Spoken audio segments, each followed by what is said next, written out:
أعوذ بالله من الشيطان الرجيم بسم الله الرحمن الرحيم رب اشرح لي صدري ويسر لي أمري واحلل عقدة من لساني يفقه قولي.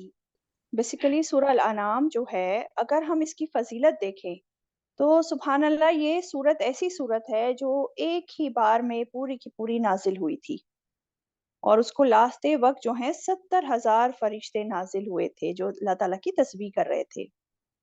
تو سورہ انعام جو ہے یہ سورت مکہ میں نازل ہوئی تھی، اور حضرت ابن عباس رضی اللہ تعالیٰ عنہ وہ بیان کرتے ہیں کہ مکمل سورہ انعام مکہ میں ایک ہی رات میں اس شان کے ساتھ نازل ہوئی کہ اس کے ساتھ 70,000 فرشتے نازل ہوئے تھے جو اللہ کی تسبیح پڑھ رہے تھے. سبحان اللہ، 70,000 فرشتے.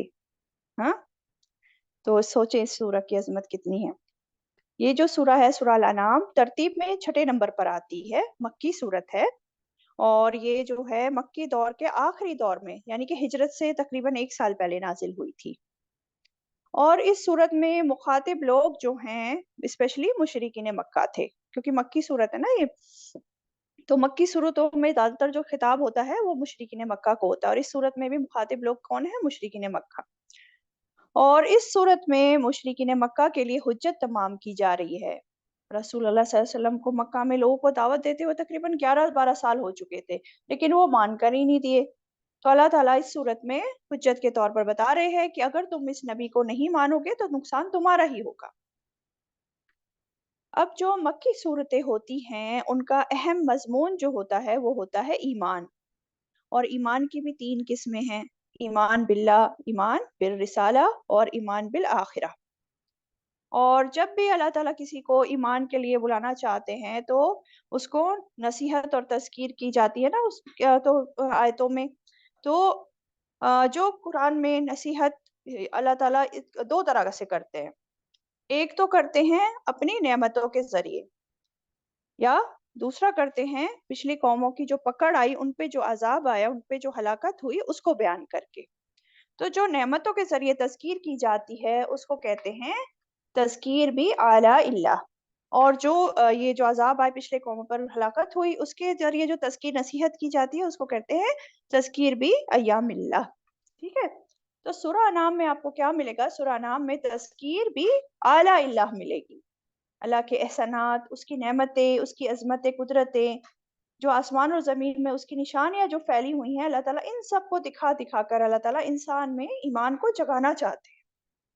ٹھیک ہے، تو بات ہو رہی تھی کہ سورہ الانعام یہ مکی صورت ہے، اور اس کو سورہ الحجہ بھی کہتے ہیں، اور یہ صورت پوری ایک ہی رات میں نازل ہوئی تھی سوائے اس کی 6 آیتوں کے، اور یہ سورہ ہجر کے بعد نازل ہوئی.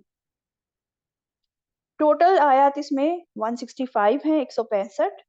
اس کے کلمات ہیں 3100، 3100 لگ بھگ، اور حروف اس کے ہیں 12,955. اور جیسے کہ میں نے بتایا 70,000 فرشتے تسبیح کرتے ہوئے اس کو لے کر اترے تھے. سبحان اللہ.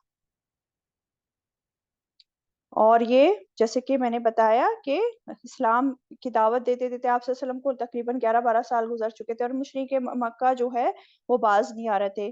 ان کی جو مزاحمت تھی، یعنی کہ ان کا ریسسٹنس اور جو رکاوٹیں یہ کھڑی کر رہے تھے، اور ان کی جو ستم گری تھی وہ انتہا کو پہنچ چکی تھی. تب یہ صورت نازل ہوئی جس میں آپ صلی اللہ علیہ وسلم کو تسلی دی گئی اور توحید کے پختہ دلائل یہاں پیش کیے گئے. اب یہ دیکھیں کہ جب یہ صورت نازل ہوئی تو اس کا بوجھ کتنا تھا.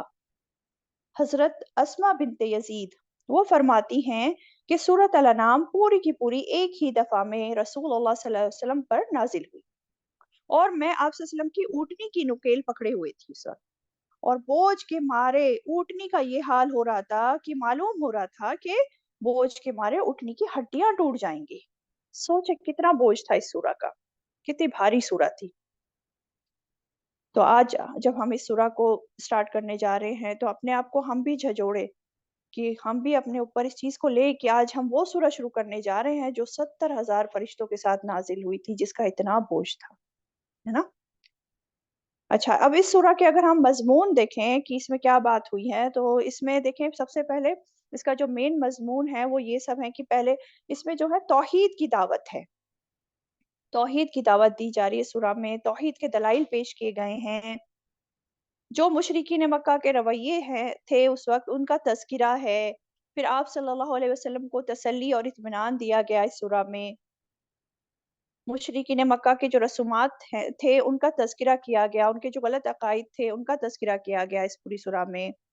پھر اس سورہ میں دیکھیں اعلیٰ اخلاق کی تعلیمات بھی ہیں، اور اس سورہ میں توحید اور شرک کی وضاحت کی گئی اور شرک کا علاج بھی بتایا گیا ہے. پھر اس سورہ میں آپ دیکھیں گے کہ ابراہیم علیہ السلام کا ذکر ملے گا، جو کہ عملی جو ہے نمونہ تھے توحید کے، ہے نا. پھر آخرت کا بیان ملے گا جگہ جگہ پر. ٹھیک، یہ سارے اس کے مضمون آپ دیکھیں گے انشاءاللہ آگے جب جیسے جیسے پڑھیں گے. اچھا، یہ سورہ الانعام، اس کا نام انعام کیوں پڑا؟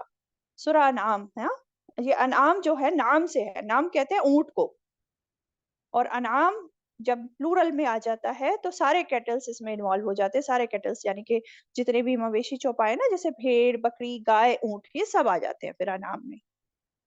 تو یہ جو ورڈ آیا ہے انعام اس سورہ میں کم سے کم 6 دفعہ آیا ہے، اور اسپیشلی 136 اور 138 آیت میں جو ہے اس میں تذکرہ ہے جو مشرکین مکہ تھے نا، یہ کچھ جانوروں کو اپنے گمان کے مطابق حرام کر لیا کر لیتے تھے. تو اس سورہ میں جو ہے ان کے ان شرکیہ طریقوں کا تذکرہ ہے نا، اور یہ ورڈ آیا بھی ہے اتنی دفعہ. تو اسی پہ بیس جو ہے سورہ کا نام سورہ الانعام ہو گیا. ٹھیک، چلے آیت نمبر 1 سورہ الانعام. الحمد للہ الذی خلق السماوات والارض وجعل الظلمات والنور ثم الذین کفروا بربهم یعدلون. الحمد للہ الذی، الحمد للہ سب تعریف اللہ کے لیے ہے، الذی وہ جس نے، خلقا پیدا کیا، السماوات آسمانوں، والارض اور زمین کو، وجعل اور اس نے بنایا، الظلمات والنور اندھیروں اور روشنی کو، ثم پھر، الذین کفروا وہ جنہوں نے کفر کیا، بربہم ساتھ اپنے رب کے، یعدلون وہ برابر قرار دیتے ہیں. آیت کہاں سے شروع ہو رہی ہے؟ الحمدللہ، الحمدللہ. یہ سورہ بھی اور اس کے علاوہ سورہ فاتحہ میں آپ دیکھتے ہیں سورہ کہف، سورہ سبا، سورہ فاتر اور یہ سورہ الانعام، یہ سب کہاں سے شروع ہوتی ہے؟ 5 صورتیں الحمدللہ کے ساتھ شروع ہوتی ہیں، ہے نا. تو سورہ کا آغاز ہو رہا ہے الحمدللہ سے، سب تعریف اللہ تعالیٰ کے لیے ہیں. اور مفسرین کہتے ہیں کہ ال جو آیا ہے، ال کا یہاں آنا استغراق کے لیے ہے. استغراق جیسے کوئی چیز غرق ہو رہی ہوتی ہے تو پورے اطراف سے ڈھانپ لی جاتی ہے نا، تو استغراق مطلب ہر اعتبار سے تمام قسم کی حمد اللہ عز و جل کے لیے ثابت ہے، یہ بات سمجھ. ٹھیک ہے، ساری تعریفیں اللہ ہی کے لیے خاص ہیں اور صرف اللہ تعالیٰ ہی ان کا حقدار ہے. اللہ تعالیٰ کے علاوہ باقی جو بھی مخلوق ہے نا، اس کی تعریف جب کی جاتی ہے تو وہ جزوی یا وقتی تعریف ہوتی ہے اس میں وہ معنی شامل نہیں ہوتا جو اللہ تعالیٰ کی حمد کے لیے ہوتا ہے. بندوں کے لیے یا مخلوق کے لیے جب تعریف کا لفظ آتا ہے تو اس کو حمد نہیں کہا جاتا، اس کو کیا کہا جاتا ہے؟ مدح. یہ پہلے بھی ہم سورہ فاتحہ میں اس کی ڈیٹیل دیکھ چکے ہیں نا.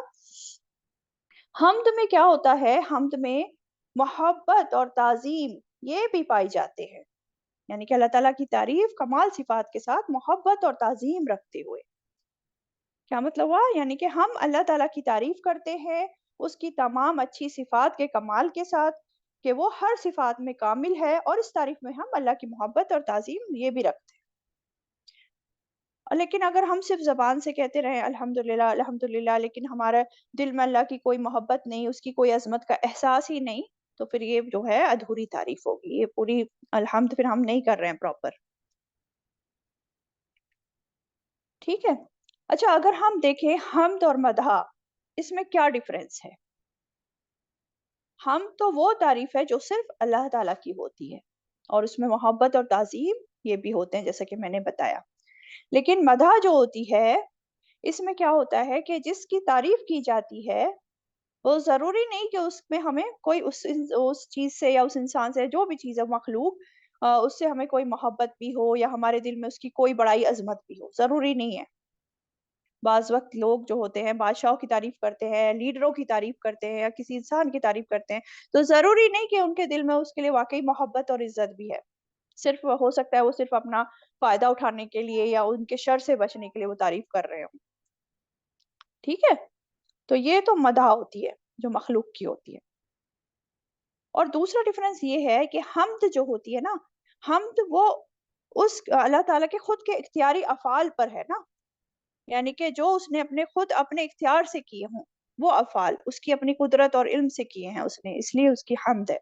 جبکہ مدح جو ہوتی ہے وہ صرف اس کے اوصاف پر ہوتی ہے، اس چیز کے اوصاف پر، یعنی کہ جیسے یہ ایسے سمجھ لیں آپ، جیسے کوئی ایک پھول کی ہم تعریف کرتے ہیں، ہے نا، تو وہ اس پھول کو تو ویسا بنایا ہی دیا گیا ہے، اس میں اس کا اپنا کوئی کمال نہیں، اس کا کوئی اختیار نہیں ہے، تو یہ مدح ہوتی ہے۔ ٹھیک ہے، چلیں اب اس آیت میں دیکھیں اللہ تعالیٰ نے اپنی تعریف فرمائی ہے، شروعات کری ہے آیت کی الحمدللہ الذی، تو اللہ تعالیٰ نے اپنی تعریف کیوں فرمائی؟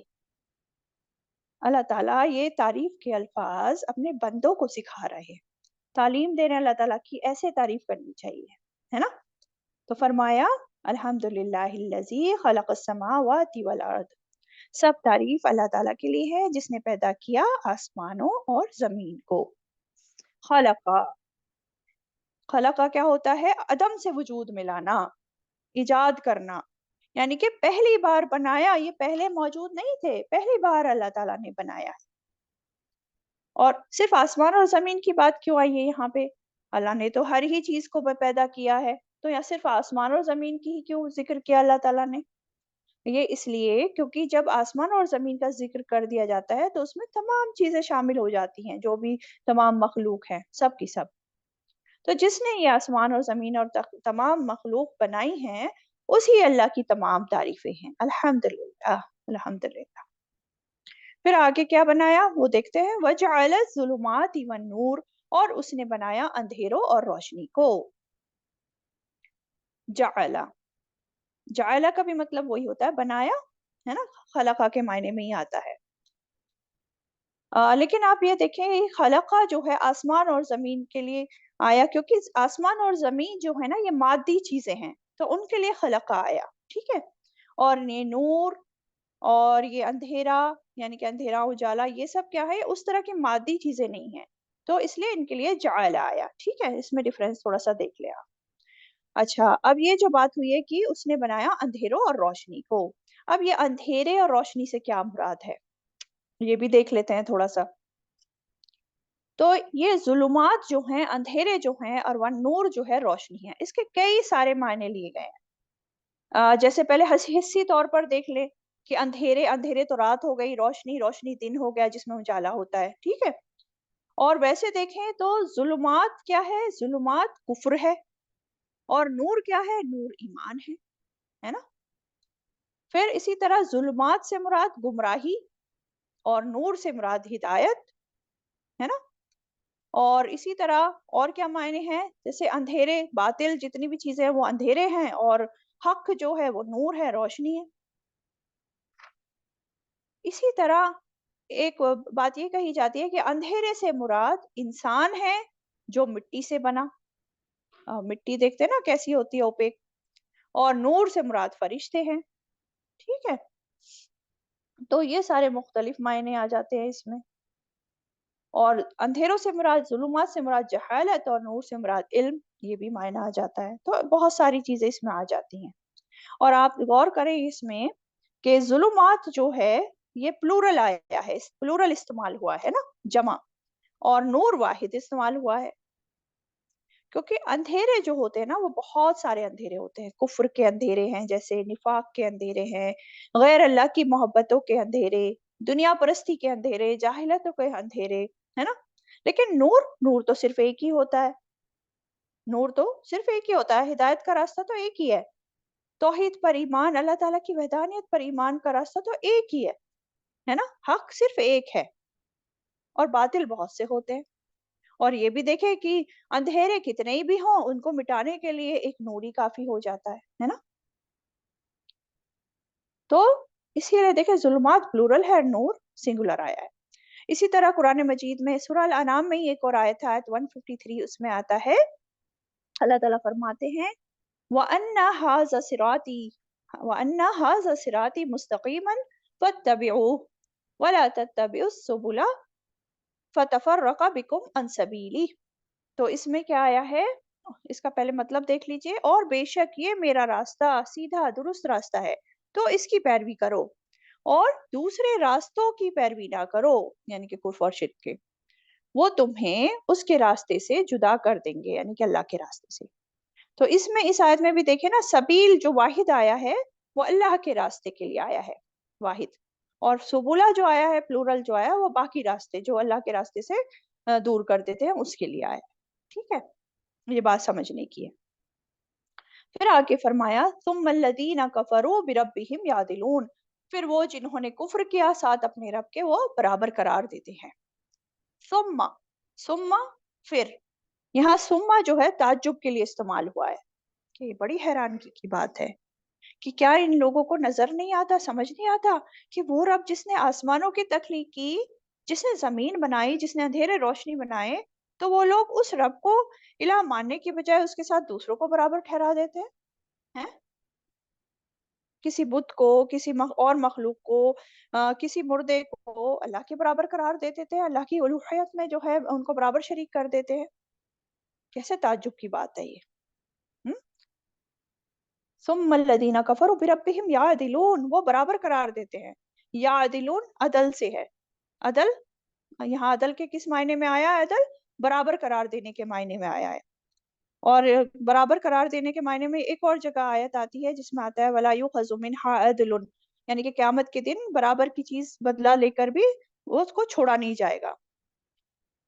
تو یہاں پہ برابر قرار دینے کے معنی میں آیا یعدلون، ٹھیک ہے، یہ سمجھنے کی بات ہے۔ تو کفر کرنے والے لوگ اللہ کی الوہیت میں جو ہے دوسروں کو شریک بنا لیتے ہیں، اللہ کے علاوہ جو انہوں نے اپنے شریک بنائے ہوئے ہیں ان سے وہ ایسی محبت کرتے ہیں جیسے کہ اللہ سے محبت کی جاتی ہے۔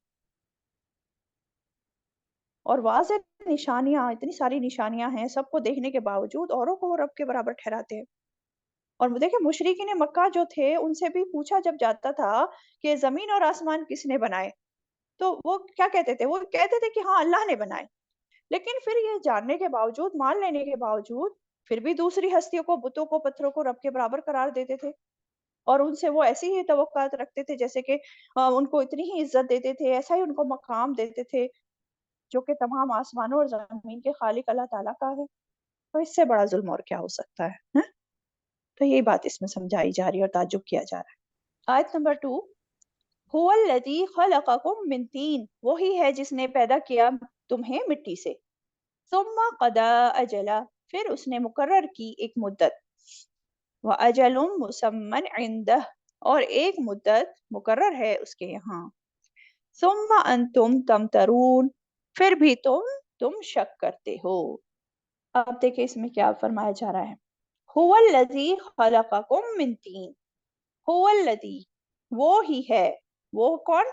یعنی اللہ تعالیٰ، جس کا پچھلی آیت میں ابھی تعارف ہوا نا، الحمدللہ الذی خلق السماوات والارض، وہی اللہ تعالیٰ، یعنی کہ جس نے زمین اور آسمانوں کو پیدا کیا ہے، اور جس نے اندھیرے اور روشنی بنائے ہیں، وہی اللہ جو ہے وہی تمہارا بھی خالق ہے۔ یعنی کہ یہاں پہ مزید غور و فکر کرنے کو کہا جا رہا ہے کہ اپنی تخلیق میں بھی ذرا غور کرو۔